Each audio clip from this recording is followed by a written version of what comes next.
Posibleng evacuation sites sa mga barangay pinag-aaralan sa lungsod ng Dagupan.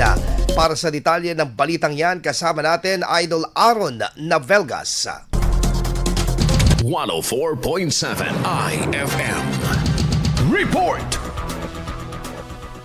Pinag-aaralan ng lokal na pamahalaan ng Dagupan City ang mga posibleng evacuation sites sa panahon ng sakuna, kasabay ng isinagawang coordination meeting para sa geomapping at pagtukoy ng tsunami at iba pang hazard-prone areas sa lungsod. Tinalakay sa pagpupulong ang masusing pagmamapa at pagsusuri ng mga lugar na may banta ng tsunami at iba pang panganib sa higit 15 barangay, kabilang ang Bunuan Geset, Bukig, Binlok, Salapingaw, Pugaro, Carael, Lumboy, Kalmay, Poblacion Weste, Pantal, Tapwak, Lukaw, Barangay 1, 2, 3, Herrero Perez at Maluwad.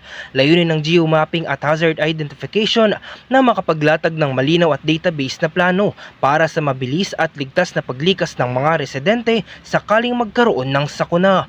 Binibigyang diin sa talakayan ang kahalagahan ng tamang impormasyon, lokasyon at accessibility ng mga evacuation centers na madaling ipatupad sa mga barangay. Pinangunahan ng City Disaster Risk Reduction and Management Office, katuwang ang Public Alert Response and Monitoring Center, ang mga technical discussion upang matiyak na ang mga nakalap na datos at mapa ay magagamit sa aktual na disaster preparedness at response planning.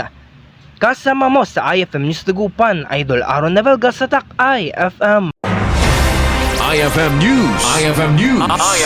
IFM News.